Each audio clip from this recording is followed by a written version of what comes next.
Assalamualaikum warahmatullahi wabarakatuh. Kembali lagi di channel Ilhamuddin Sirait Tutorial. Nah, di video kali ini saya akan buat tutorial bagaimana cara setting wireless TP-Link WR840N sebagai wireless router. Di video sebelumnya saya sudah buat tutorial tentang perangkat ini juga, bagaimana cara setting sebagai access point untuk hotspot. Nah, untuk tutorial kali ini teman-teman bisa juga nanti gunakan sebagai access point untuk di pelanggan rumahan ataupun untuk teman-teman gunakan sendiri di rumah. Kira-kira apa saja yang perlu disetting di perangkat ini? Tonton video ini sampai habis. Semoga setelah selesai nonton teman-teman bisa setting sendiri untuk teman-teman gunakan. Nah, pertama-tama teman-teman kita ganti dulu IP komputernya menjadi satu segmen yang sama dari perangkat TP-Link-nya, yaitu di IP 192.168.0.100. Untuk ujungnya ini teman-teman bebas gunakan IP berapa aja, yang penting segmennya sama dengan perangkat TP-Link-nya. Kemudian kita buka web browser, kita ketikkan alamat IP-nya 192.168.0.1. Kemudian login menggunakan password yang standarnya admin, kemudian bawahnya juga admin. Nah, karena ini sebelumnya sudah saya setting sebagai access point untuk hotspot, maka di tutorial kali ini kita klik lagi bagian operation mode-nya. Kemudian teman-teman pilih bagian menu wireless router ini. Kemudian tombol set-nya kita tekan. Lalu OK. Nah, setelah itu perangkat ini akan otomatis merestart atau reboot. Kita tunggu proses rebootingnya selesai. Setelah itu nanti kita setting lanjutannya.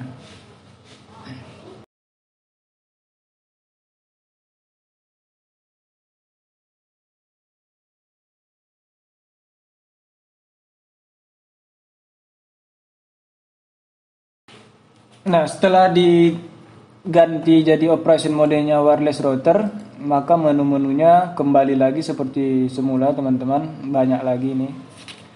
Lalu kita pindah langsung ke bagian network, kemudian bagian WAN.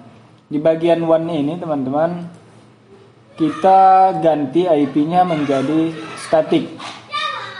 Atau kalau teman-teman menggunakan sistem PPPoE dari Mikrotik, teman-teman juga bisa gunakan sistem PPPoE di perangkat ini.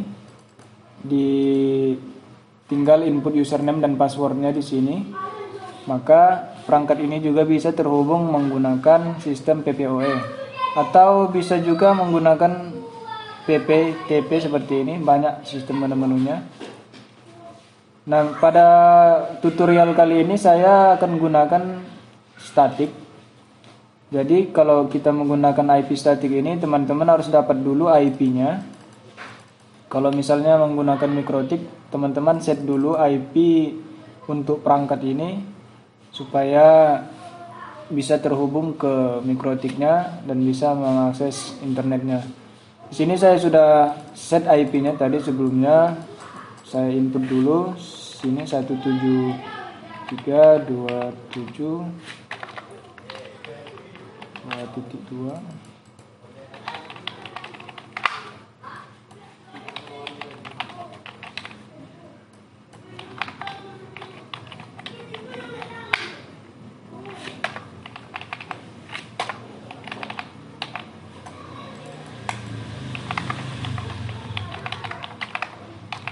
Seperti ini teman-teman. Untuk IP ini tergantung di posisi router teman-teman atau di Mikrotik teman-teman seperti apa. Yang jelas penerapan IP-nya seperti ini teman-teman.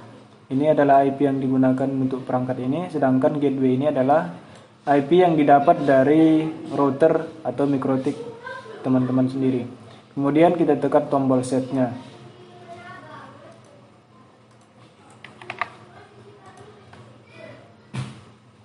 Nah, setelah tekan tombol setnya, kita pindah lagi ke bagian LAN ini.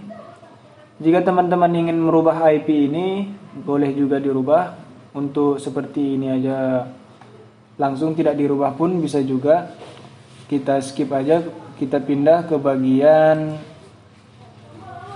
wireless. Di bagian wireless ini teman-teman bisa setting IP-nya. Maksud saya SSID-nya. Teman-teman bisa setting sesuka hati, apa aja yang mau dibuat boleh. Sini sebagai contoh saya buat home WiFi.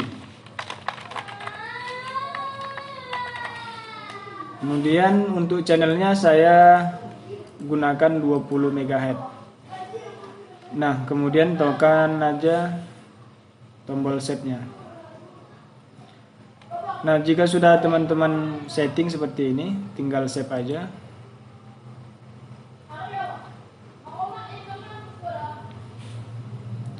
Kemudian kita pindah lagi ke bagian menu WPS. Di sini WPS-nya disabelkan aja, karena WPS ini kalau aktif nanti bisa mengundang kriminal pencurian WiFi. Seperti yang teman-teman tahu, bisa menggunakan aplikasi yang ada di Play Store itu. Kemudian di wireless security-nya kita pilih WPA2 PSK ini. Kemudian AS ataupun TKIP ataupun auto, teman-teman tinggal pilih. Kemudian passwordnya buat aja yang unik-unik, seperti angka, huruf, atau gabungan angka dan huruf. Yang penting unik. Sebagai contoh seperti ini teman-teman. Kita tekan aja langsung tombol setnya.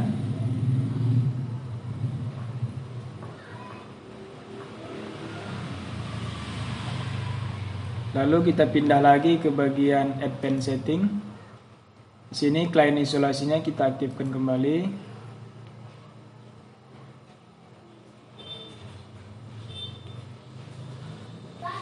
Kemudian kita pindah lagi aja ke bagian DHCP. Kita set enable. Kemudian gateway-nya kita atur, bisa diatur, bisa juga tidak. Di sini tertulis opsional. Jika teman-teman ingin mengaturnya, bisa disamakan dengan yang tadi kita input di bagian network one-nya tadi. Seperti ini.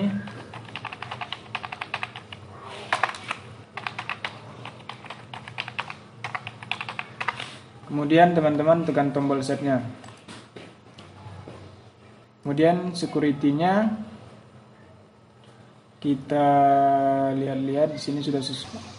Jika teman-teman mau mengetahui perangkat ini terhubung atau tidak, kalau konfigurasi yang seperti ini, maka teman-teman tidak akan bisa memping perangkat ini dari perangkat mikrotik teman-teman, karena di sini tertulis forbidden ping packet from one port. Jadi ini centangnya kita hilangkan aja. Kemudian tekan tombol set. Lalu lokal manajemennya, semua perangkat dari LAN diperbolehkan untuk mengakses router web based utility-nya. Di sini kita biarkan aja. Kemudian bagian remote manajemennya. Nah, kalau teman-teman ingin mengakses perangkat ini dari luar LAN ataupun dari atas yang menggunakan WAN-nya, teman-teman bisa aktifkan pengaturan ini seperti ini. Tinggal kita ganti aja seperti ini teman-teman. Kemudian yang lain, parental controlnya kita tidak perlu setting. Advanced routing, bandwidth control. Nah, untuk bandwidth control teman-teman juga bisa atur di perangkat TP-Link ini. Jadi perangkat yang terhubung nanti sesuai dengan kapasitas yang kita berikan di sini, perangkat apa aja yang terhubung ke router ini. Tinggal kita save aja jika teman-teman butuh. Jika tidak, untuk di loss saja bandwidthnya, bisa dibiarkan aja seperti ini. Kemudian yang lain sistem tool. Nah, untuk password loginnya teman-teman bisa rubah di sini. Tinggal input yang lama, kemudian input password yang baru. Nah, saya kira itu aja dulu. Sekarang kita tinggal tes saja perangkat ini. Di sini masih tertulis one port is unplugged. Kita coba untuk menghubungkannya menggunakan port 1-nya. Sudah bisa terhubung dengan internet apa tidak?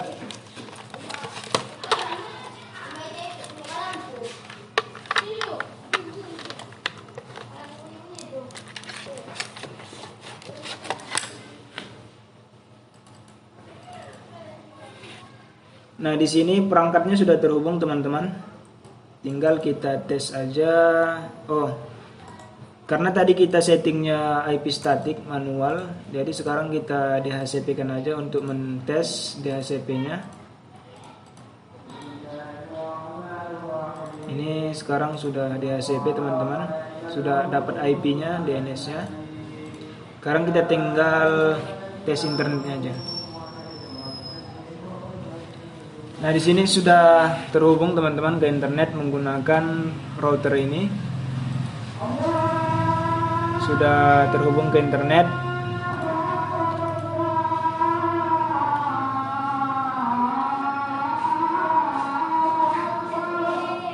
Nah, saya kira demikian dulu tutorial kali ini. Semoga bermanfaat bagi teman-teman. Jangan lupa bagikan ke teman-teman yang lain. Assalamualaikum warahmatullahi wabarakatuh.